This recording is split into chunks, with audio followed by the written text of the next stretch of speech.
नमस्कार, मी श्वेता. तुम्ही पाहताय न्यूज 18 लोकमत बुलेटिन मध्ये तुमचं स्वागत. पाहूया दिवसभराच्या बातम्या. सुरुवातीला बातमी आहे, कोरोनाच्या काळामध्ये कर्तव्य बजावणाऱ्या कोरोना योद्ध्यांचे हाल होत असल्याचं वास्तव समोर आलंय. कोरोनाच्या पहिल्या लाटेमध्ये जीवाची पर्वा न करता आरोग्य सेवा देणाऱ्या कर्मचाऱ्यांनाच वेळेवरती वेतन दिलं जात नाहीये. या संतप्त कर्मचाऱ्यांनी डेरा आंदोलन सुरू केलंय. चंद्रपूर जिल्ह्यातील शासकीय वैद्यकीय महाविद्यालयातील रुग्णालयात 500 कंत्राटी कर्मचारी कर्तव्यावर होते. मात्र तरी देखील या कर्मचाऱ्यांना प्रशासनानं हक्काचा पगार काही दिला नाही. त्यांना कोरोना योद्धा म्हणून घोषित करण्यात आलं, मात्र त्यांच्या घरची चूल पेटली नाही. या कोविड योद्ध्यांना त्यांचा हक्काचा पगार देणं सोडून शासनानं आंदोलनावर तोडगा म्हणून आंदोलनकर्त्या कामगारांच्या जागेवर नवीन कामगारांची भरती करून घेतली. 7 महिन्याच्या पगारासाठी गेल्या 8 महिन्यांपासून चंद्रपूर शासकीय वैद्यकीय कामगारांचं आंदोलन सुरू आहे. त्यामुळे या कर्मचाऱ्यांविषयी प्रशासन संवेदनशील का नाही असा सवालच उपस्थित होतोय.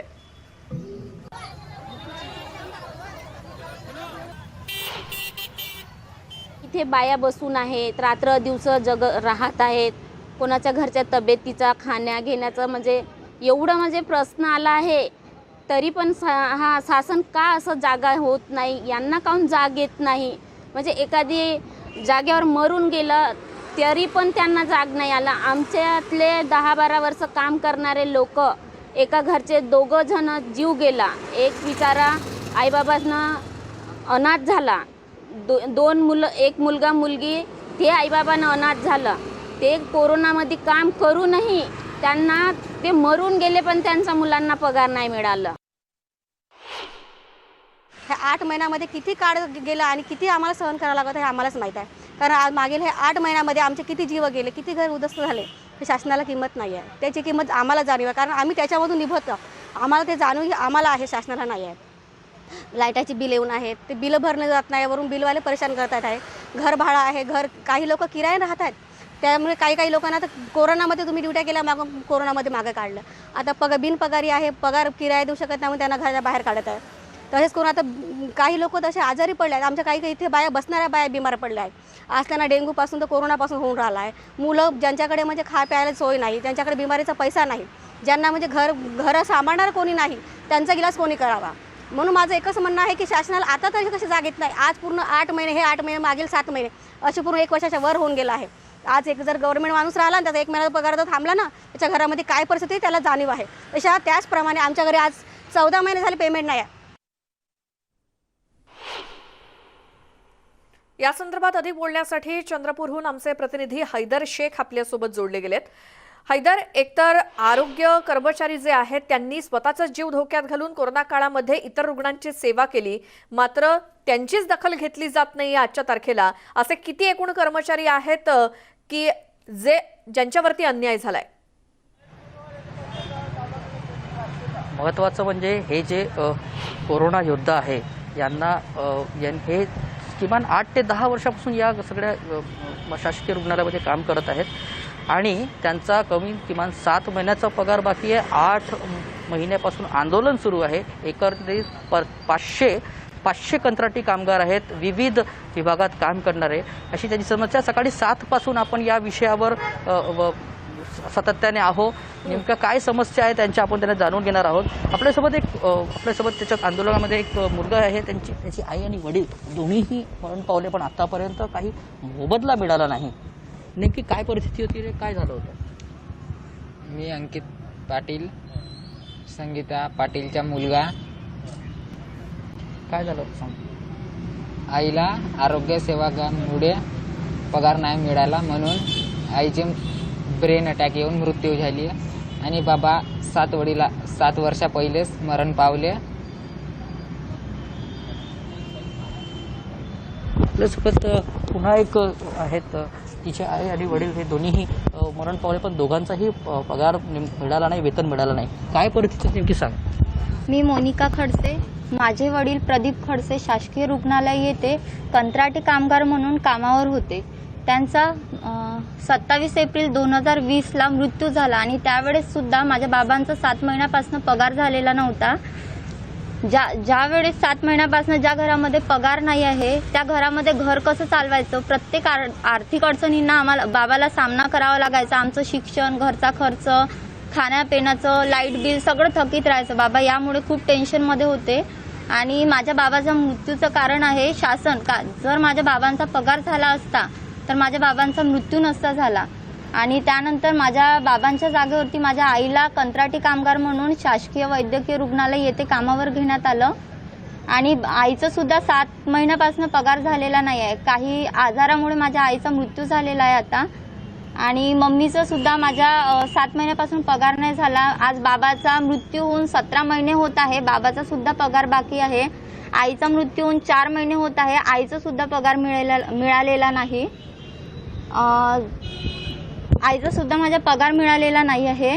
जर आम्हाला एवढ्या दिवसापासूनचा पगार मिळत नसेल तर मग आम्ही आता अनाथ झालो. मग आमचं घर कसं चालायचं, आम्ही बाकी खर्च कसं करायचा, ह्या सगळ्या गोष्टीचं शासनाला समजायला पाहिजे आणि आमचा पगार देण्यात यावा. आम्ही विनाकारणचे पैसे मागत नाही आहे.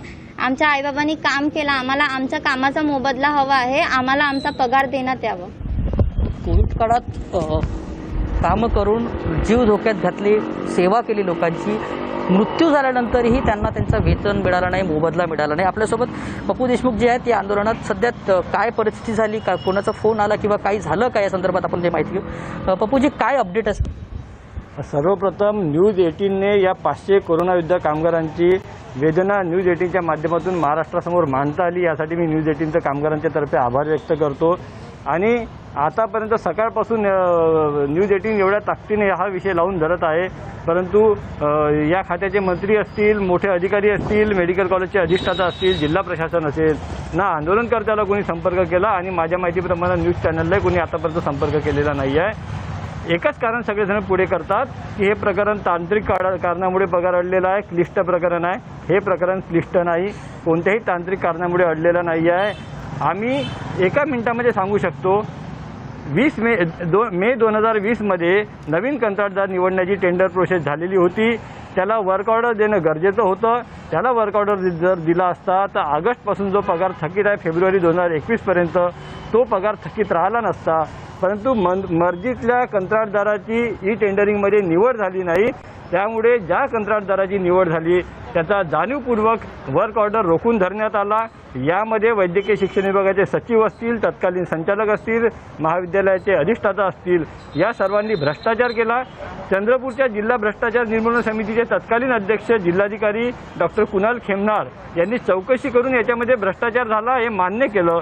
हे प्रकरण वरिष्ठ पातळीवर त्या समितीच्या कार्यकक्षेनुसार कारवाईसाठी पाठवलं. 2 रिमाइंडर दिले, पण शासन या भ्रष्ट अधिकाऱ्यांविरुद्ध कारवाई करायला तयार नाही आहे. शासन भ्रष्ट अधिकाऱ्यांचा बचाव करण्याकरिता या 500 कोरोना योद्ध्यांचा बळी घेत आहे. 8-10 वर्षापासून रुग्णसेवा करणाऱ्या, 7 महिने विना वेतन काम करणाऱ्या कोरोना योद्ध्याचे पगार तर देत नाही आहे, परंतु यांच्या जागेवर नवीन कंत्राटी कामगार घेतले गेले आणि ते सुद्धा कंत्राटी कामगार काही अधिकाऱ्यांनी 40-40 हजार रुपये घेऊन त्यांना लावलं. हा एक मोठा भ्रष्टाचार आहे. आमचा पगार देण्यासाठी कंत्राटदार 10 महिने नव्हता, तो कंत्राटदार या सगळ्या अधिकाऱ्यांच्या चुकीमुळे निवडला गेला नाही, म्हणून ट्रेझरीचा आक्षेप आहे. शासन कशासाठी आहे? शासनानं एक वेळची विशेष बाब म्हणून यांचे कंत्राटी कामगारांचे पगार जर थेट त्यांच्या खात्यामध्ये जमा केले तर हा प्रश्न सुटू शकतो. हीच आमची मागणी आहे. भ्रष्ट अधिकाऱ्यांची चौकशी झाली पाहिजे, कारवाई झाली पाहिजे, ही पण आमची मागणी आहे. जी हैदर, 500 एकंदरीत या सगळ्या मागण्या अगदी रास्त आहेत. कारण 8-10 वर्ष काम कोरोना योद्धे किंवा 8-10 वर्ष काम आरोग्य कर्मचारी म्हणून केलेलं आहे, कोरोना काळात सुद्धा काम केलेलं आहे आणि 7 महिन्याचा जर पगार नाही, अनेक मुलांचे आई वडील या कोरोना काळामध्ये त्यांनी गमावलेले आहेत, ही मुलं अनाथ झाली आहेत. धन्यवाद तुम्ही दिलेल्या या माहितीसाठी. आपण सकाळपासूनच ही बातमी लावून धरली याचसाठी की सरकार दरबारी या 500 कर्मचाऱ्यांचा आवाज पोहोचावा, हाच त्यामागचा उद्देश आहे. आणि वरती सरकारनं केलेली कारवाई म्हणजे यांना न्याय मिळवून देणं तर राहिलं बाजूलाच, मात्र त्यांना कामावरून कमी करून त्यांच्या जागी नवीन कामगारांची नियुक्ती केलेली आहे. हा प्रकार आणखीनच भयंकर म्हणावा लागेल. या बातमीसह आपण आता पुढच्या बातमीकडे वळणार आहोत. ती म्हणजे वर्ध्यातून बातमी आहे. वर्धा तालुक्यातील तळेगाव इथे 2 कोटी खर्च करून प्राथमिक आरोग्य केंद्र सुरू करण्यात आलं. मात्र श्रेय घेण्याच्या नादामध्ये काम पूर्ण होण्याआधीच पालकमंत्र्यांनी या केंद्राचं लोकार्पण सुद्धा केलं. या केंद्राचं हस्तांतरण अडकल्यामुळे रस्त्यावरतीच आरोग्य कर्मचाऱ्यांना ओपीडी सुद्धा सुरू करावी लागली आहे. रुग्णांना सुद्धा रस्त्यावरच उन्हात बसून वाट पाहावी लागते. आणि या केंद्रातील प्रसूती विभाग असेल किंवा कुटुंब कल्याण शस्त्रक्रिया पूर्णपणे बंद आहे. त्यामुळे या आरोग्य केंद्रामध्ये येणाऱ्या 24 गावं आणि 8 उपकेंद्रातील रुग्णांची हेळसांड होतीये. 4 वर्षांपूर्वी माजी पालकमंत्री सुधीर मुनगंटीवार यांनी निधी उपलब्ध करून दिल्यानंतर प्राथमिक केंद्र बनवण्यात तर आलं, मात्र आताच्या पालकमंत्र्यांनी काम पूर्ण व्हायच्या आतच केवळ श्रेय लाटण्यासाठी त्याचं उद्घाटन केल्याचा आरोप गावकऱ्यांनी केलाय.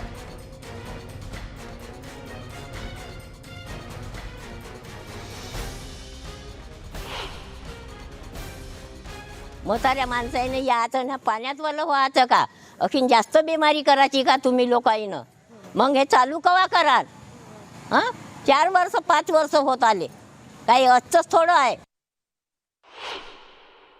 पेशंट येत असते, खूप गर्दी होत असते आणि दवाखान्यामध्ये इथे जागा नाही आहे क्वार्टरमध्ये. परगावची मुलं हे व्यक्ती सगळे पेशंट येत असते, त्यांनी गर्दी होत आहे, त्याच्यामुळे इमारत लवकरात लवकर सुरू करायला पाहिजे. नवीन बिल्डिंगची इमारत उभारण्यात आलेली आहे, परंतु हँडओव्हर करण्यात आलेला नाही आहे. त्यामुळे आम्ही जुन्याच ओपीडी नुसार तसंच कार्य सुरळीत ठेवत आहे. प्राथमिक आरोग्य केंद्र यांची जे नवीन इमारत आहे, बांधकाम आता जो शेवटचा पार्ट आहे, म्हणजे त्यातले जे ॲडिशनल आतमधले जे कार्य आहे तो शिल्लक असल्यामुळे सध्या हँडओव्हर झालेलं नाही आहे. हँडओव्हर झाल्यानंतर आपल्याला ओपीडी नवीन इमारतीमध्ये शिफ्ट करायची आहे. तोपर्यंत आपण जुन्या केंद्रावरच आपण कार्य चालू ठेवू. खरी परिस्थिती काय आहे जाणून घेऊयात. वर्ध्यातून आमचे प्रतिनिधी नरेंद्र मते आपल्यासोबत जोडले गेलेत. नरेंद्र, या राजकीय पुढाऱ्यांच्या श्रेयवादाच्या लढाईमध्ये सर्वसामान्यांची हेळसांड कशी होतीये? नक्कीच श्वेता, आपण पाहू शकतो की मी तळेगाव टलाटुले या उपकेंद्रामध्ये आरोग्य उपकेंद्रामध्ये आहे, ज्या ठिकाणी ह्या इमारतीचं उद्घाटन 15 ऑगस्टला करण्यात आलं. परंतु आपण पाहू शकतो अजूनपर्यंत या ठिकाणी जे काम आहे ते अपुऱ्या स्थितीत आहे. इथे गट्टू लावण्याचे काम आहे, इथं खणून ठेवल्या गेलेलं आहे, मात्र हे पूर्ण केलं गेलेलं नाही. एकंदरीतच या ठिकाणी जर आपण पाहतो म्हटलं, रुग्ण जर आले, आपत्कालीन जर रुग्ण जर आले येत असतील तर त्यांना कुठेतरी अडथळा निर्माण होईल, अशा पद्धतीचं हे काम अर्धवट स्थितीत आहे. एकंदरीतच आपण पाहू शकतो की ही मोठी अवाढव्य जी इमारत आहे ही बांधल्या गेलेली आहे. सगळी व्यवस्था या ठिकाणी करण्यात आली आहे, मात्र कुठेतरी अजूनपर्यंत फर्निचर तयार करण्यात आलेलं नाही. सर्व या ठिकाणी जे आहे तर ते कुलूप लावल्या गेलेले आहे. आपण पाहू शकतो की कशा पद्धतीनं ही अवाढव्य जी अशी इमारत या ठिकाणी बांधण्यात आलेली आहे. आपली 25 खाटाचं जे ही रुग्णालय आहेत या ठिकाणी तयार करण्यात आलेलं आहे. आपण या ठिकाणी सुद्धा पाहू शकतो कशा पद्धतीने ही बंद अवस्थेत पडलेले आहे. येथे कर्मचारी आहेत, परंतु अजूनपर्यंत या ठिकाणी फर्निचर नाहीत आणि हस्तांतरण केलं गेलेलं नाही. अजूनपर्यंत किरकोळ काम बाकी आहे. मात्र यांनी श्रेयवादातून जे श्रेय लाटण्यासाठी जे या इमारतीचं उद्घाटन जे केलं गेलं, मात्र अजूनपर्यंत ही जी ओपीडी जी आहे ती मात्र रस्त्यावर घ्यावी लागते. यासाठी बोलण्यासाठी माझ्यासोबत येथील वैद्यकीय अधिकारी आहेत, यांच्याकडून जाणून घेऊ. सर, काय परिस्थिती आहे? उद्घाटन झालं, सगळं झालं, परंतु अजूनपर्यंत ओपीडीला तुम्हाला त्या जुन्या ठिकाणीच घ्यावं लागते, काय सांगाल? आता जेमतेम काल दुपारी 3 वाजतापासून आम्ही इकडे आमचं स्थलांतर झालेलं आहे. आम्ही बाह्य रुग्ण विभाग या ठिकाणी सुरुवात केलेली आहे.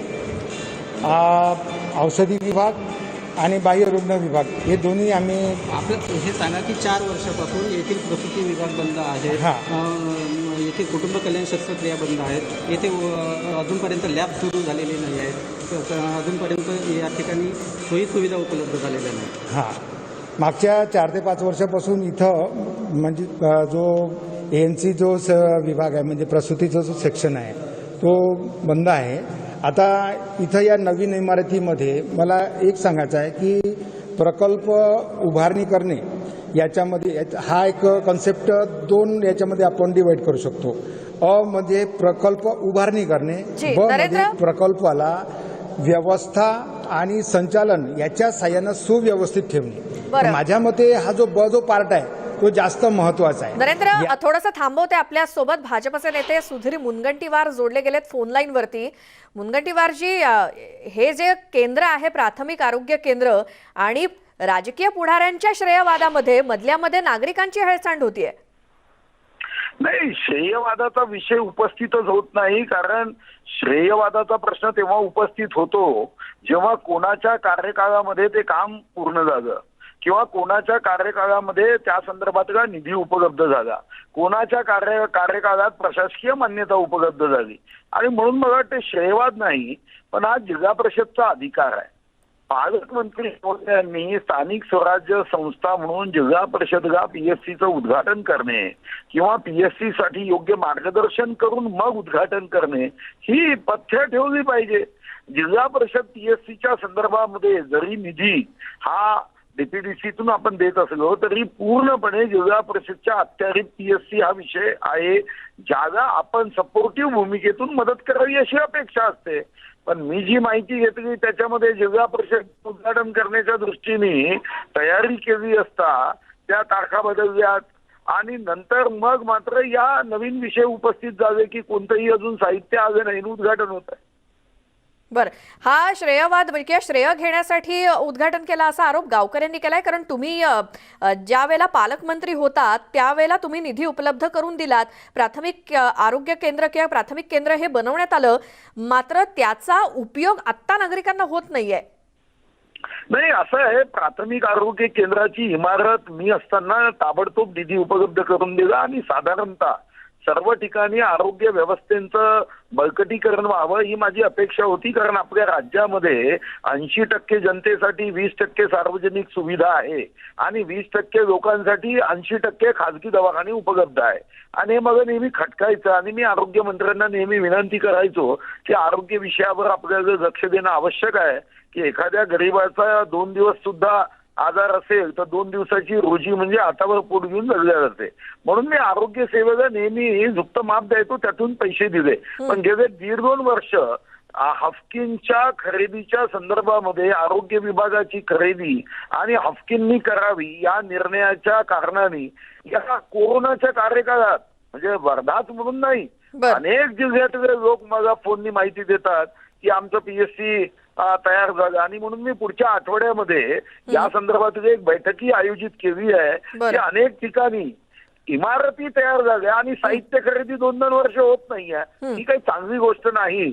आरोग्य विभागाचंच आरोग्य बिघडलं आहे आणि आरोग्य विभाग ICU ठेवावा लागेल अशी एकूण अवस्था झाली. जी मुनगंटीवारजी, धन्यवाद. तुम्ही न्यूज 18 लोकमतशी बोललात. तर मुनगंटीवारांच्या कार्यकाळामध्ये वर्धामध्ये निधी उपलब्ध करून दिला गेला, प्राथमिक आरोग्य केंद्र बनवण्यात आलं, मात्र आत्ता तिथे नागरिकांना कोणती सोय किंवा रुग्णांना सोय मिळत नाहीये. काम पूर्ण होण्याच्या आधीच फक्त श्रेय घेण्यासाठीच उद्घाटन केल्याचा आरोप गावकऱ्यांनी केलेला आहे. त्यामुळे याच संदर्भात मुनगंटीवारांनी सांगितल्याप्रमाणे एक बैठक आयोजित केलेली आहे, जेणेकरून या इमारती तर उभ्या राहिलेल्या आहेत, मात्र त्यामध्ये आरोग्य सेवेसाठी काहीतरी यंत्रणा सुरू होईल आणि त्याचा लाभ गावकऱ्यांना मिळेल अशी काहीतरी व्यवस्था करू असं मुनगंटीवार यांनी सांगितलंय. एक छोटासा ब्रेक आपण इथे घेऊयात. पाहत राहा दिवसभराच्या बातम्या.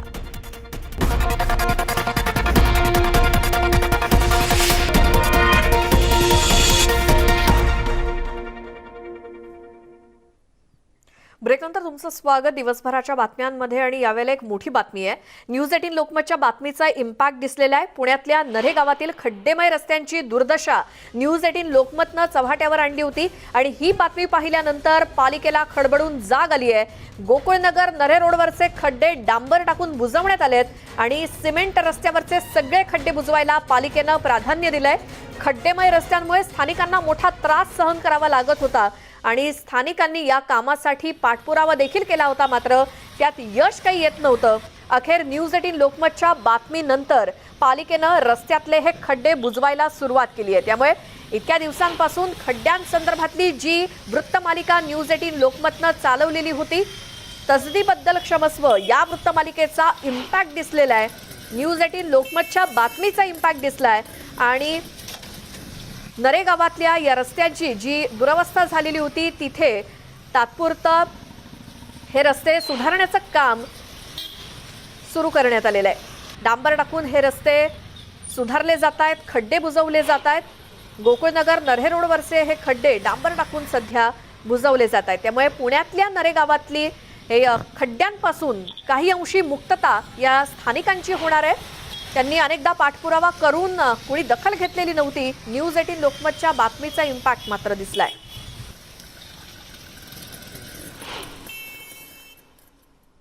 आणि या बातमीसोबतच वेळ झाली आहे दिवसभराच्या बातम्यांमध्ये इथेच थांबण्याची. मात्र या दरम्यानची एखादी बातमी किंवा दृश्य पुन्हा पाहायची असल्यास न्यूज 18 लोकमतच्या YouTube चॅनलला सबस्क्राईब करा. फेसबुक, ट्विटरवरती सुद्धा मला फॉलो करा. पाहत राहा न्यूज 18 लोकमत.